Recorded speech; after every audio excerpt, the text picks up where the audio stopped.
Apo Fighting Society. Narito. Ungkatan na ng past. Ay! Ungkatan na ng nakaraan. Ala! Isang taon na kasing hindi nag-uusap ang dalawang magkapatid.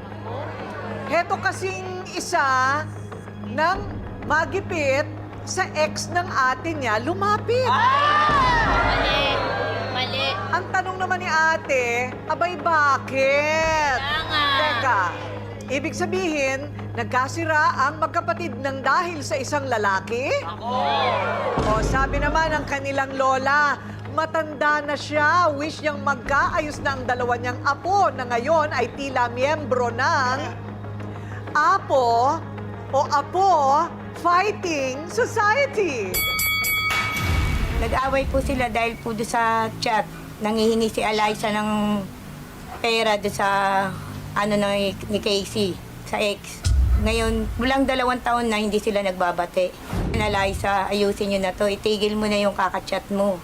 Kakaano mo sa ng ate mo. Yun lang ang ano ko sa'yo, Liza. I-block mo na, ano mo na. Huwag ka na manghihingi.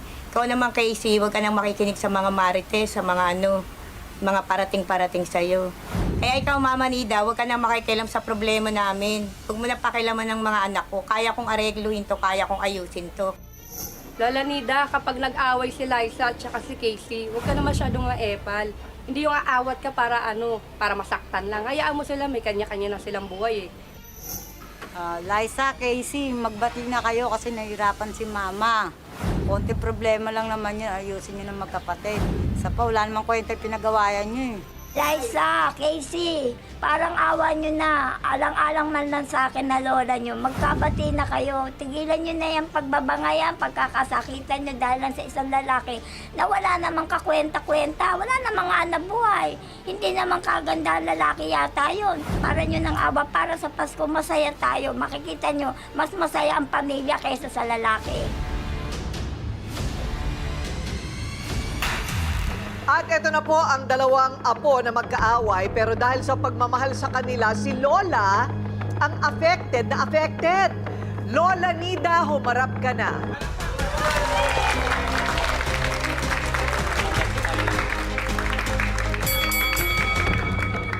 Ayan, okay. So si Lola Nida muna.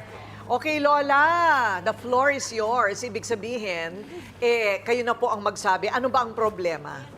Gusto ko lang po sana, ate ko rin na magkasundo yung dalawang apo ko dahil nahihirapan po yung kalooban ko. Bakit? Ano ba ang nangyayari sa kanila? Yung nababalitaan ko lang po kasi hindi ko naman sila kasama sa bahay. Nababalitaan ko po na parang napagtatalunan nila yung dating asawa, yung ex po ng panganay kong apo. Silang dalawa nag-aaway dahil lang doon. Okay. Kaya gusto ko magkasundo sila. Paano sila mag-away? Bakit kayo masyado nag-aalala? Minsan po nagkakasakitan, tuwing magkikita, magkakasalubong, magbabanggitan ng mga hindi magagandang salita. Ang mga tao nakikita, anong klaseng magkapatid yan, sinasabi. Ano naman ang sabi ng mga magulang ng mga batang ito? Yung magulang naman po sasabihin, ba't ako nakikialam? Magkapatid ba yan? Opo. Okay, bakit ka daw nakikialam? Opo. Yan. Bakit nakikialam mo? Ay, sabi ko, siyempre nasasaktan ako sa mga naririnig ko. Minsan nakikita ko mag-aaway sila, magmumurahan sila. Kung ano yung masasakit na salitang pinag-aano nila bawat isa. Ayoko nang ganun, ate ko rin na yung lalo na pag nakikita ko, parang ang kalooban ko talaga. Dahil ang mga magulang nila, hindi ko napalaki ng ganun eh. Hindi sila nag-aaway. Bakit? Hindi ko alam ngayon, sa panahon yata ngayon eh. Iba na yung mga isip ng mga bata. So wala pang nagiging bagong boyfriend? Wala pa po ako nababalitaan sa kanya kasi hindi naman po ako laging nag-aano sa kanila dahil nag-ahanap buhay din po ako, nag-aano rin po ako sa taga-sementeryo po kami, caretaker po ako kaya marami po akong ginagawa tapos sa gabi namamalimos, nangangalakal. Ganun po? Opo. So pati po yung lahat ng pamilya nyo, itong mga magkakapatid na ito sa sementeryo din? Opo. Pamilya po kami lahat na sa isang baling compound. Pero kanya-kanya po kami ng tinutuluyan ng mga Musileo. Hindi po kami magkakasama. Palipat-lipat. Hindi po, magkakaiba lang po kami.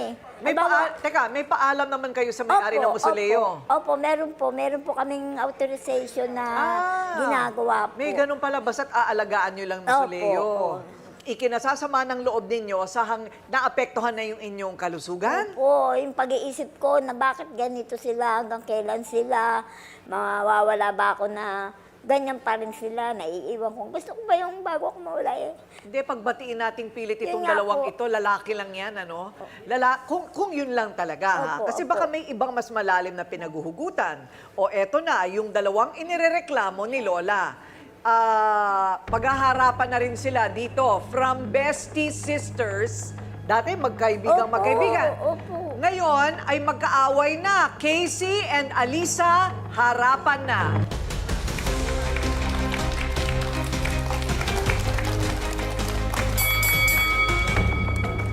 O, sino ang mas nakatatanda? Ako po.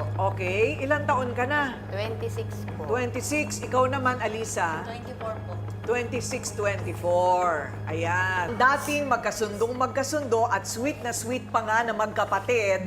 Itong si Eliza at saka si Casey ngayon, puro bitterness na ang feeling sa isa't isa. At ang kanilang lola, eto na, nag-iiyakan na nga po sila dito, oh.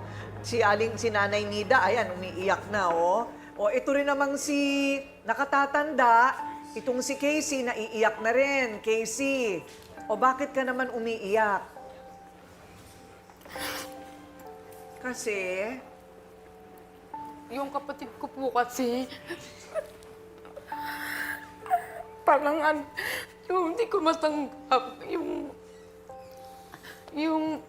yung bakit yung ex ko pa, dapat pumili siya yung walang sabit. ano bang klaseng tulong ang hiningi niya sa ex mo? Yung nagtaka po ako, bakit siya dun sa ex ko na yung nabasa ko sa chat nung asawa ko na, yung ex ko nga po na sabi niya na, pumunta ka dito pag wala na yung ate mo. Sabi niya gano'n nung ex ko. Siyempre po ako nagtaka. Sabi ko, bakit ganyan yung chat mo dun sa kapatid ko? Sabi niya sa akin, nasagot niya sa akin, nanghihingi ng pambiling almusal. Sabi niya gano'n. Ang sagot ko sa kanya, bakit sa'yo? Ako yung kapatid. Sabi kong gano'n. So, hiwalay na kayo Opo. nung kinakasama mong yon. Opo. Saan nakatira? Taga-Tondo po siya. Okay, so hiwalay talaga yung Opo. lugar. O kayo, sa sementeryo din kayo nakatira. May mga trabaho ba kayo? Wala po. Ako po sa umaga po nangingi po ako ng ulam. Ha? Yung sa Pingping Lechon po, Oh, nangingi po ako ng ulam doon. bakit hindi kayo magtrabaho? Mga naman kayo, 24, 26, hindi ba kayo nakapagtapos? Hindi po. Hanggang anong grade lang? First year lang po. At ikaw? Magta-third year po, high school lang High po. school. Pwede pa namang tapusin yan Bakit ayaw niyong tapusin? Tulungan namin kayong magtapos. Pwede ba yon? Hindi, habang nasa sementeryo, ang ALS ba kailangan pumasok? Hindi, di ba? Night school. Oo. Hindi ba? Pwede naman ganun para makakuha kayo ng trabaho. Ikaw, Eliza, anong trabaho mo? Wala po. Naku, ang sarap ng buhay nila, no? Nandun lang sila sa sementeryo, nakatulala, nakatingin sa pinanonood yung mga pusa na gumagala doon. O kaya nagchat-chat sa mga ex. Bakit nga ba yung ex pa niya ang hinihingan mo ng tulong? Nag-ano lang naman po ako noon, ate ko rin. Nagbaka sakali lang naman po ako nung isang beses lang po. Tapos hindi ko naman po alam na iibahin po yung kwento nung ex po niya na kumbaga pinapakagat niya po ako. Sinusubukan niya po akong kumagat sa kanya na kung papayag daw po ba ako sa gusto niya. Na pagka umalis daw po ba yung ate ko, pwede daw po ba akong pumunta doon. Iba rin. Opo, yun po kasi yung Mga sabi lalaki niya. talaga. Ang mga lalaki talaga, Ryle. Ibang klase talaga kayo. O, so, hindi ka naman na pumayag. Hindi naman po. Pero ilang beses din po naulit po yun na ganun po. Minsan tinachat niya po ako na kahit picture lang daw po ipasa ko sa kanya yung ng katawan ko, kahit video daw po, ganun. Hindi na lang po ako umiimik, inayaan ko na lang po. Hindi ko po kasi pwedeng i-block sa Facebook kasi baka mas lalong magtako po yung kapatid ko pagka ganun po yung ginawa ko. Inayaan ko na lang po, hindi ko na lang po binabasa ng... O ngayon, eto, magkakaharap na kayo, di i-block mo na. Tama? Apo. Oo.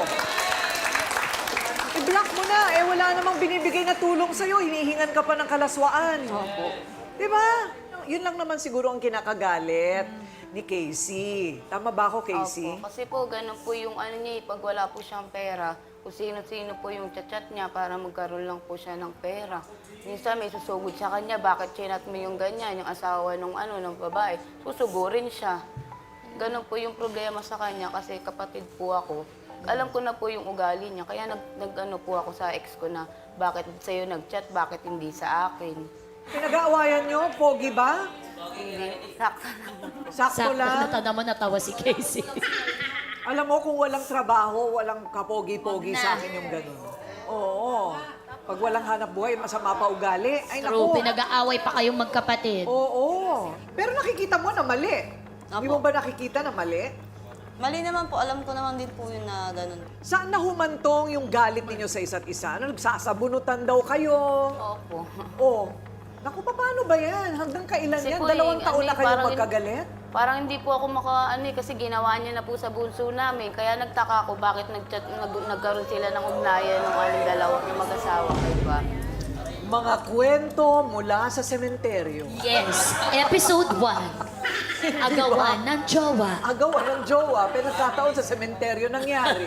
Dahil sa pagmamatigasan ng magkapatid, kahit sarili raw nilang nanay, hindi sila napagkakasundo.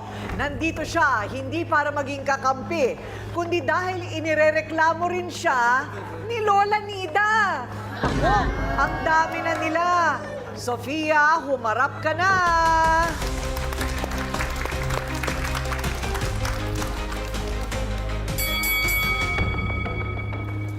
Okay, nanay. 4 ang anak na babae, tama? Lahat kayo sa sementeryo. May tatay pa sila? Wala na po. Yung, Nasaan na? yung bunso ko na lang po. Ah, nandiyan pa rin? Opo, iba po kasi yung tatay nila eh. Iba-iba, iba-iba. Ah, iba rin. Okay, so hiwa-hiwalay kayo. Hindi po. Bali, sa cemetery din po kami. Ah, kanya-kanyang Ano lang po kanya-kanyang kami. nicho. Opo. Kanya-kanyang Kapilya. Iba yung musileo ko, iba yung musileo nila. Pero isang compound. Aray. Ang kasama ko po, Unit, kasama ko mga siya. unit.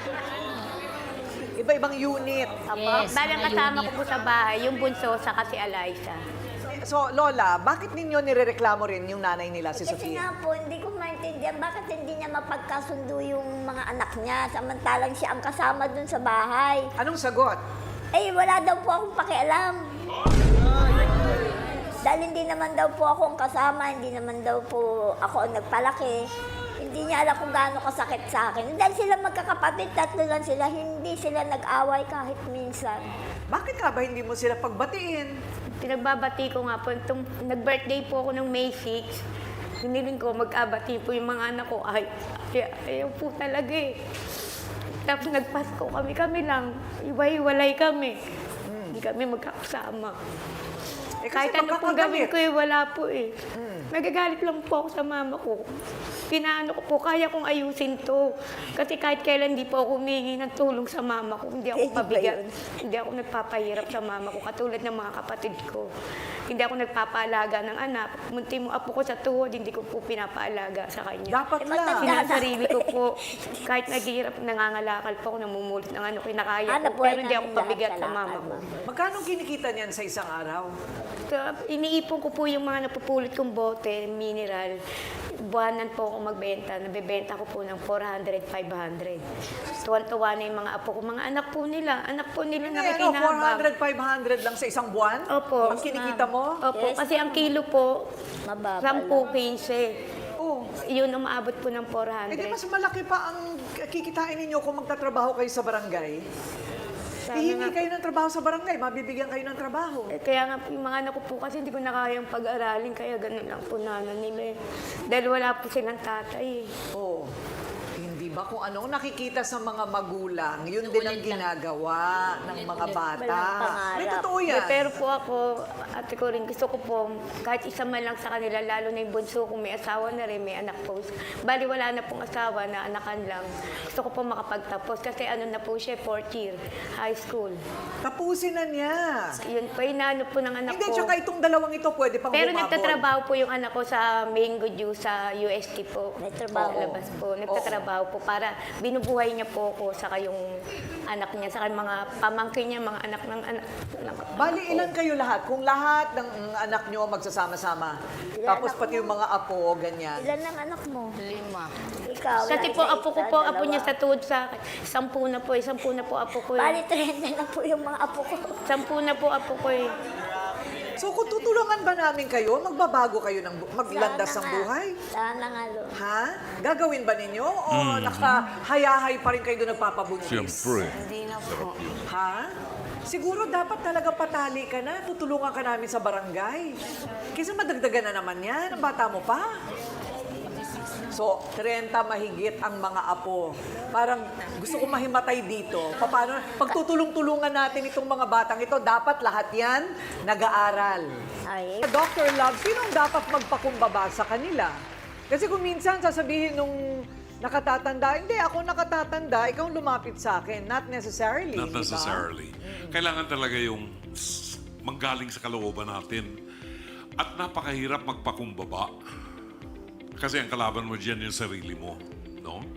Now, meron tayong kasabihan, ipakita mo sa akin ang bunga, sasabihin ko sa iyo kung anong puno. No? So, Sofia, nakita namin ang bunga mo. At, sorry ha, wala akong nakitang maganda sa bunga mo. Ibig sabihin, sabi nga ng attorney, ang nanay o ang ina ang dapat naging ilaw ng tahanan. Aminin natin, ang laking pagkukulang mo. No? Tingnan niyo ang bunga ng pamamalagi sa sementeryo. Ano meron sa sementeryo? There's nothing to see in the cemetery. Wala kayong makikita doon. Walang pag-asa. Walang pangarap. Tahimik. At kaya tahimik, marami tayong panahon para gumawa ng bata. Kasi tahimik. Lumabas kayo ng sementeryo, merong tinatawag na callous to sin. Ito, callous to poverty. Nakontento na kayo sa buhay ng mahirap. Hindi kayo nilalang ng Diyos para maghirap. Gamitin yung mga kamay nyo at ang talento nyo para kumita at bigyan ng magandang kinabukasan ng inyong mga anak. Mga kapatid, ito po si Brother June Banaag. Dito tayo sa totoo. Dito tayo sa True FM. Mag-subscribe at i-follow ang mga social media accounts at True Network PH sa FB, Instagram, X, YouTube, TikTok, and podcast.